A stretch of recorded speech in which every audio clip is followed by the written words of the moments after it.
Halo, dalam video kali ini saya akan menjelaskan tentang cara kerja dari IIS Machine. Nah, apa sih yang perlu kita ketahui? Yaitu pertama komponen ya.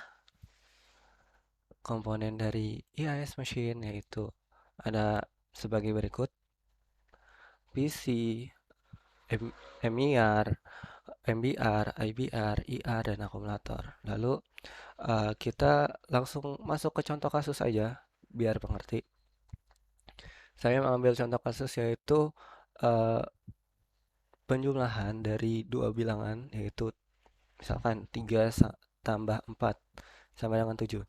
Kita lihat bagaimana EIS machine ini bekerja dalam melakukan penjumlahan atau increment ini. Nah, kita harus tahu terlebih dahulu yaitu dari isi dari memori yang akan kita pakai, yaitu pertama di sini ada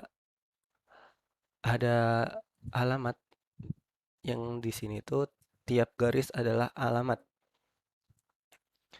Jadi yang pertama itu ada satu. Satu itu mengandung instruksi yaitu add mx501 dan load mx500. Lalu yang kedua ada store mx500 dan other instruction. Lalu pada alamat ke 500 terdapat data berisi data yaitu data 3. Lalu 501 berisi data 4 begitu. Nah, kita mulai dari awal. Pertama, EIS machine ini diawali dengan fetch atau pemunculan address atau alamat yang terjadi di mana? Terjadi di sini, di program counter. Dalam program counter itu tentunya terjadi fetch atau pemasukan alamat berupa angka atau ya angka atau simbol-simbol tertentu seperti itu. Jadi program counter yang pertama saya langsung aja PC sama dengan 1. Dalam hal ini sama dengan 1 berarti dia akan fetch alamat 1, halamat 1. Nah, di sini kita akan memindahkan 1 ke MIR atau Memory Address Register. Saya akan menjelaskan apa fungsinya. MIR itu adalah sebagai tempat penyimpanan address atau alamat. Namanya juga register. Register itu kan penyimpanan, tempat menyimpan. Berarti kalau memory address, menyimpan alamat gitu.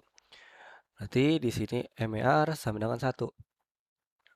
Nah, si 1 ini kita cari ke dalam main memory.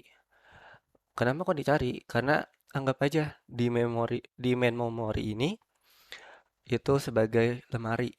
Lemari, kenapa kita katakan sebagai lemari? Karena memori itu berisi kumpulan data atau instruksi yang bisa kita panggil kembali untuk melaksanakan fungsi-fungsi tertentu. Nah, di memori kita coba cari apakah di alamat satu ada instruksi atau data. Nah, ternyata kita lihat di sini. Di satu ini terdapat instruksi yaitu add mx501 dan load mx500. Kita sudah mendapatkan instruksinya. Instruksi tersebut kita pindahkan lagi ke MBR di sini. Nah, fungsinya MBR itu apa sih? Mudahnya atau nggak usah berdasarkan teori. Jadi MBR itu tempat penampungan sementara data-data atau instruksi-instruksi yang akan diproses oleh IAS machine ini. Gitu. Jadi kayak terminal lah gitu, bisa kita katakan. Ya. Di MBR ini kita memiliki konten yaitu atau instruksi yaitu add mx501 dan load mx500. Nah, setelah ini terjadi perpecahan atau pembagian bagian-bagian seperti itu. Nah, pembagiannya gimana? Pertama, tadi kan isinya itu ada add mx501 dan load mx500. Kita harus tentukan terlebih dahulu data apa yang akan kita kerjakan sekarang dan data yang akan kita kerjakan nanti. Nah, di sini kita bisa pisahkan yaitu add mx501 dan load mx500. Mana yang akan kita kerjakan duluan? Nah, kita lihat di sini. load MX501 akan kita kerjakan duluan. Jadi kemana kita akan membawa si load MX, kita akan membawanya ke sini, ke IR atau Instruction Register. Nah, lalu kan kita memiliki alamat juga. Dari load MX itu kita memiliki alamat, yaitu alamat 500. Seperti yang saya tadi bilang, maaf.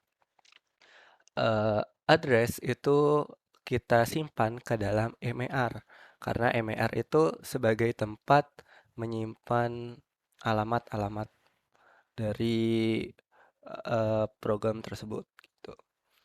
Lalu di sini ada IBR. IBR itu fungsinya apa? Untuk menyimpan data yang akan kita kerjakan nanti setelah proses yang ada di IR selesai gitu. Jadi kesimpulannya IR itu data yang akan dikerjakan sekarang, data sekarang, oh maaf, data atau instruksi sekarang.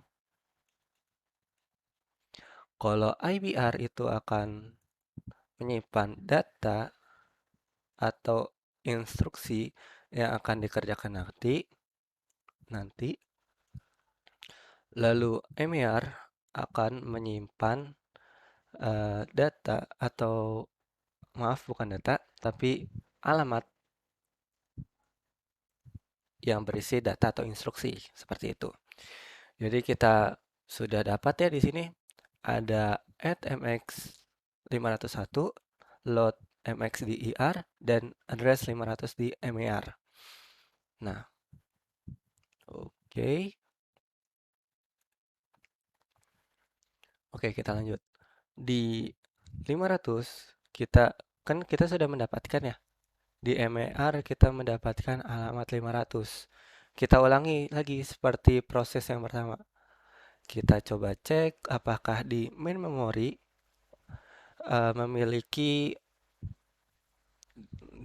memiliki instruksi atau data di alamat 500. Ternyata ada. Di alamat 500 itu ada data 3. Data 3 kita keluarkan datanya sebagai pengganti dari alamatnya dan kita akan kirimkan lagi ke MBR. Pokoknya sama urutannya dari MER ke main memory ke MBR. Seperti itu.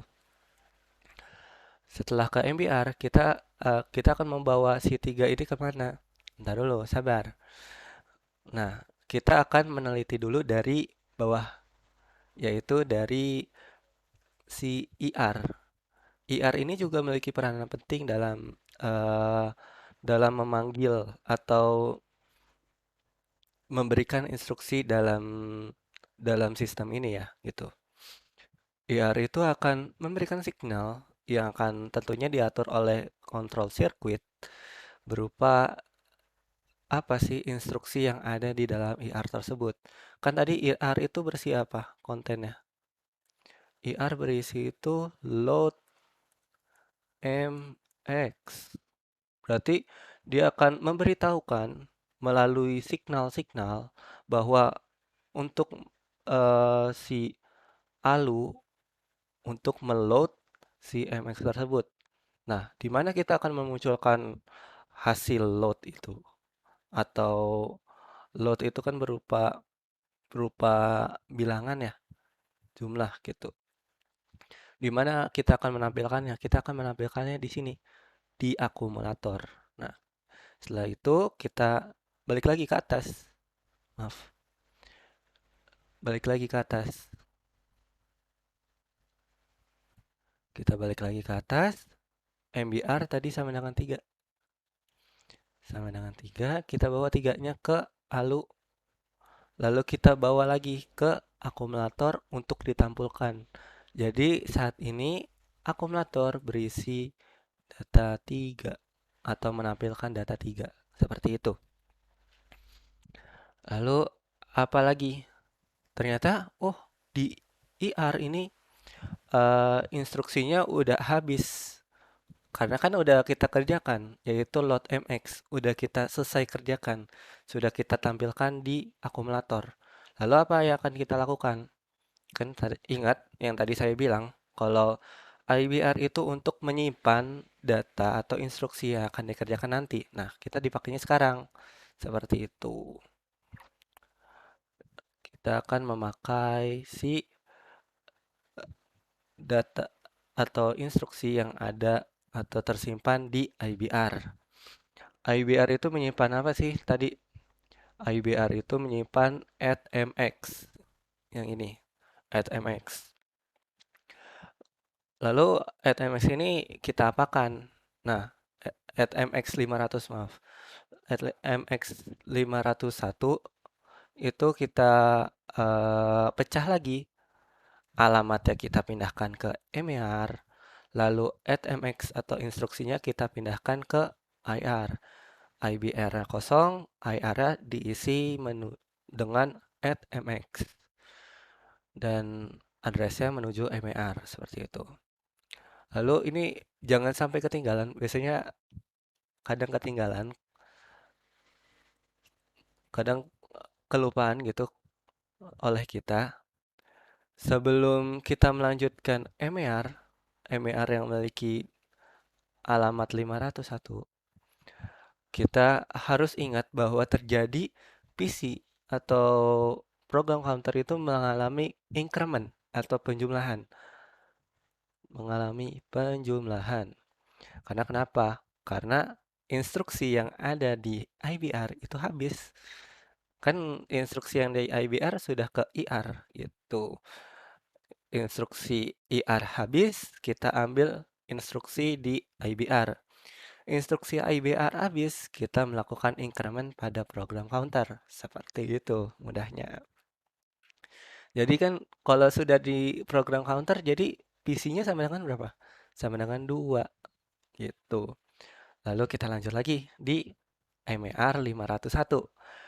501 seperti biasa kita coba cari di main memory. Di main memory kita cek apakah 501 mengandung data atau instruksi. Ternyata dia mengandung data, yaitu datanya sama dengan 4. Nah, data 4 kita kirimkan lagi seperti tadi. Kita kirimkan menuju MBR.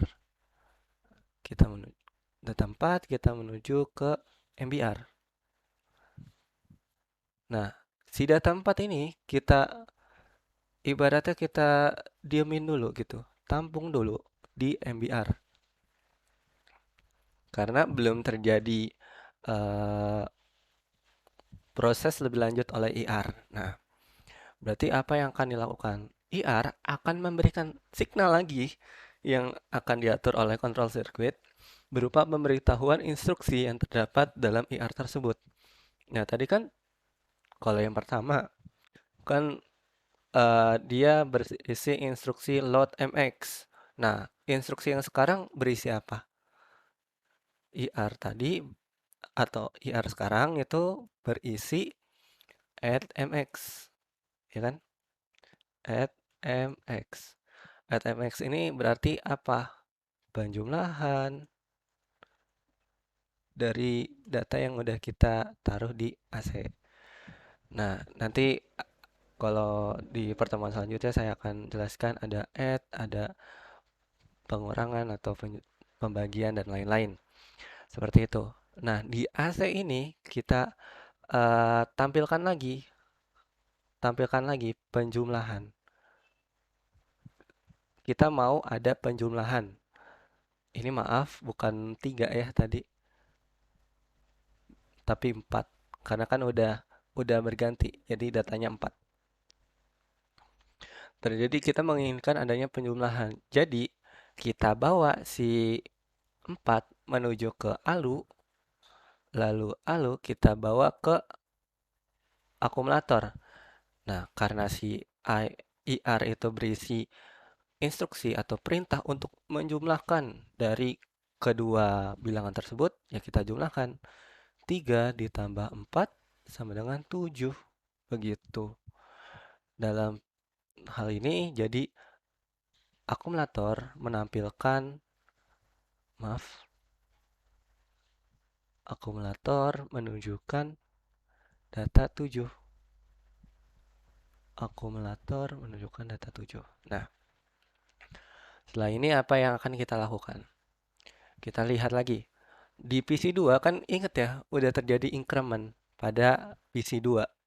Jadi PC2 memiliki alamat 2 seperti itu. Nah, alamat 2 itu kita kita panggil lagi ke MER. Setelah itu, sebentar.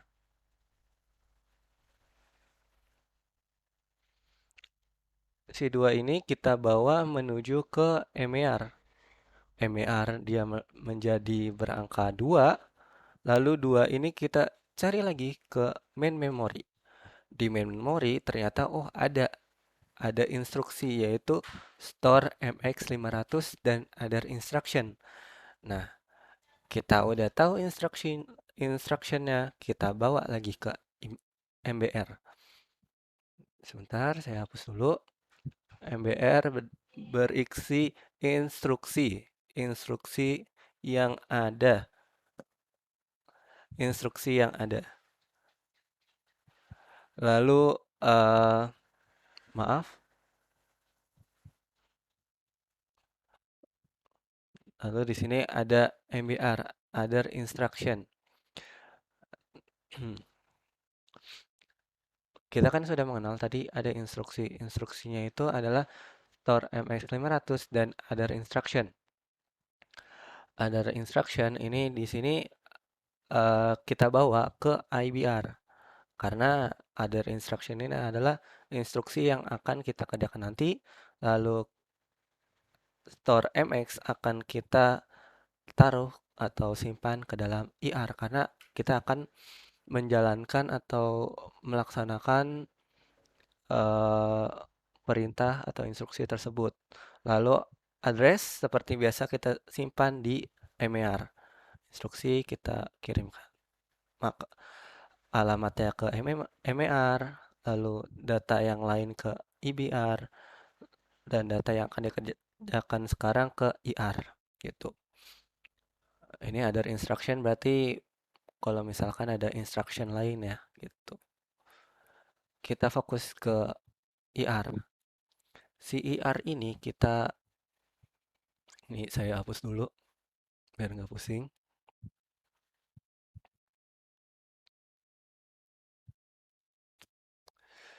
CR ini berisi store atau store itu kan dari bahasa Inggris berarti yang berarti menyimpan dari apa yang sudah kita tampilkan pada akumulator. Akumulatornya sama dengan 7. Ya. Seperti biasa, IR akan memberikan signal yang akan diatur oleh control circuit. Nah, control circuit akan mengatur signal tersebut untuk dikirimkan menuju ALU. ALU akan menjalankan perhitungan atau instruksi-instruksi tersebut. Instruksi kali ini yaitu store MX. Berarti dalam hal ini kita penting tahu bahwa uh, pada akhirnya bahwa pada akhirnya semua data yang diproses akan kembali lagi ke main memory. Kenapa kembali lagi? Karena kan data-data yang telah diproses itu akan disimpan. Nah, disimpan lagi di mana? Ya di memory gitu. Berarti kita akan menyuruh si IR untuk store MX. Nah, si store MX ini kita mulai dari MER. MER itu tadi memiliki address 500. Kita simpan di sini di main memory jadi memiliki address 500. Lalu kita datangkan lagi dari akumulator yang berisi data 7, kita pindahkan ke ALU, lalu kita pindahkan ke MBR sebagai terminal atau tempat menampung data atau instruksi. Lalu kita kembalikan ke main memory. Dalam main memory kita masukkan dalam alamat 500 berisi data 7. Data 7 adalah proses increment atau penjumlahan yang telah kita lakukan dari tadi seperti itu. Jadi data 7 akan disimpan di dalam alamat 500 di dalam main memory gitu. Sepertinya eh, untuk rangkaian EIS machine cukup sampai sini. Jadi eh, kita sudah mengetahui ya step by step mulai dari program counter, lalu dia ke MER, memori, MBR dan berputar berputar seterusnya. Seperti itu ya. Jadi eh, perlu diingat kembali bahwa belajar itu harus diulang. Jadi latihan lagi, latihan lagi, latihan lagi, biar apa yang udah dipelajarin hari ini nggak lupa gitu. Oke, jadi sekian dari saya. Terima kasih udah nonton.